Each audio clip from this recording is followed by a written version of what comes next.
Hey guys, welcome back to my YouTube channel. ഇന്ന് രാവിലെ breakfast ഒക്കെ കഴിച്ച് കുറച്ച് നേരം ഇരുന്നപ്പോഴേക്കും ഉച്ചയായി, ഒന്നും വെച്ചിട്ടില്ല. അപ്പം നമ്മൾ വിചാരിച്ചു പുറത്തുനിന്ന് കഴിക്കാമെന്ന്. വാ, പോയിട്ട് വരാം.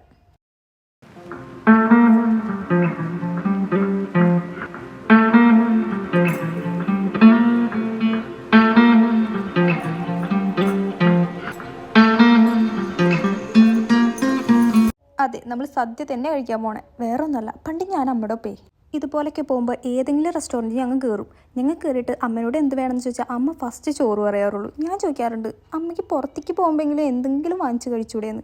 ഇപ്പോഴാണ് എനിക്ക് അതിൻ്റെ കാര്യം മനസ്സിലായത്. ഞാനാണ് ഇപ്പോൾ ചോറ് വാങ്ങിച്ച് കഴിക്കുന്നത്. ഇതൊക്കെ കാണുമ്പോൾ ശരിക്കും എനിക്ക് നാട്ടിലത്തെ കല്യാണങ്ങളൊക്കെ മിസ് ചെയ്യുന്നുണ്ട് കേട്ടോ. അങ്ങനെ ചോറൊക്കെ എത്തി, റെഡി ആയിരിക്കുകയാണ്. എന്നാൽ പിന്നെ ഞാൻ തുടങ്ങട്ടെ കേട്ടോ. നമ്മളിപ്പോൾ വന്നേക്കുന്നത് ഷാർജയിലെ കീർത്തി റെസ്റ്റോറൻറ്റിലാണ്. അത്യാവശ്യം നല്ലൊരു റെസ്റ്റോറൻറ്റ് കേട്ടോ, എനിക്ക് ഇഷ്ടമായി. ഇവിടുത്തെ സദ്യ ഞാൻ ആദ്യമായിട്ടോ കേട്ടോ കഴിക്കുന്നേ. അടിപൊളി.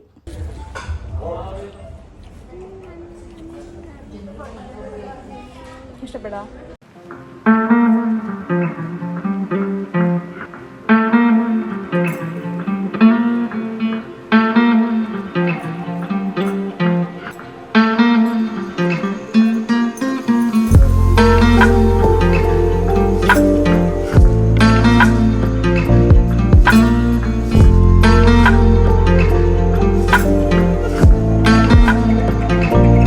അങ്ങനെ നമ്മുടെ ഫുഡ് റെഡിയൊക്കെ കഴിഞ്ഞതേ ഒരു ടാക്സി കിട്ടിയിട്ടുണ്ട്. ഇനി നമ്മൾ തമ്മനയിൽ കണ്ടപ്പോൾ തന്നെ നമ്മുടെ റെയിൻ റൂം കാണാൻ പോവാണേ.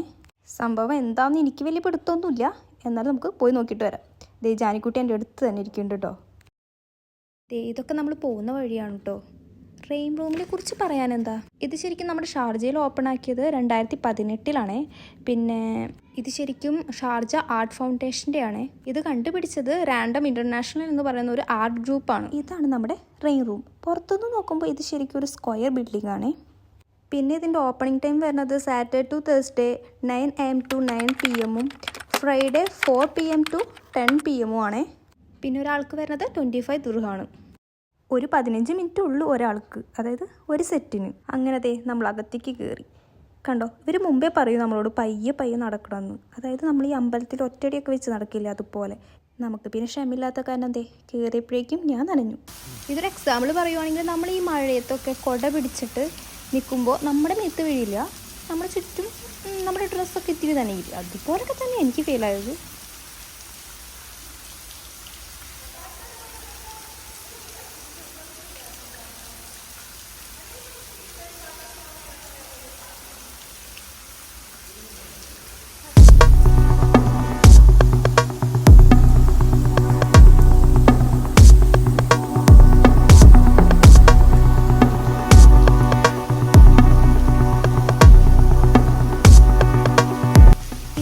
സെൻസറിലാണ് കേട്ടോ ഇതിലിങ്ങനെ ശരിക്കും സെറ്റ് ചെയ്തേക്കുന്നത്.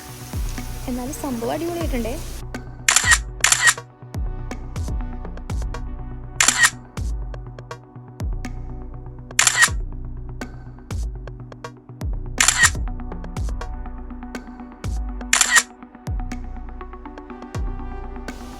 അങ്ങനെ അതൊക്കെ കഴിഞ്ഞ് ഞാൻ തിരിച്ചിറങ്ങിയപ്പോഴേക്കും കുളത്തിൽ വീണ കോഴിയുടെ അവസ്ഥയായി. ഞാൻ ആകെ നനഞ്ഞു കുളിച്ചു. പിന്നെ നനഞ്ഞതൊക്കെ ഒന്ന് ഉണങ്ങിക്കിട്ടാനായിട്ട് ജാനിയുടെ ഒപ്പം ഞാൻ അങ്ങോട്ട് ഓടിക്കളിച്ചു. വേറൊരു പണിയൊന്നുമില്ലല്ലോ.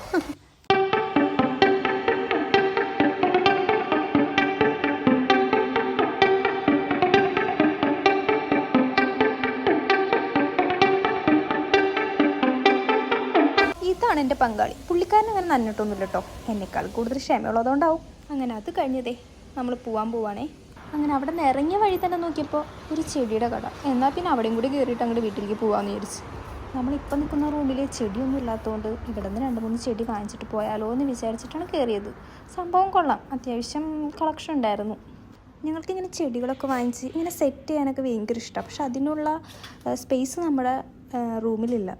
അതുകൊണ്ട് ഒരു 2 എണ്ണമെങ്കിലും ഇപ്പോൾ വാങ്ങിച്ച് പോകാമെന്ന് വിചാരിച്ചു. അങ്ങനെ 2 എണ്ണം നമ്മൾ ചെടിയൊക്കെ എടുത്തിട്ടോ. അപ്പോഴേക്കും ഒരു ടാക്സി ഒക്കെ കിട്ടിയായിരുന്നു. അങ്ങനെ അകത്തേക്ക് കയറി നമ്മൾ തിരിച്ച് നമ്മുടെ റൂമിലേക്ക് പോവുകയാണേ.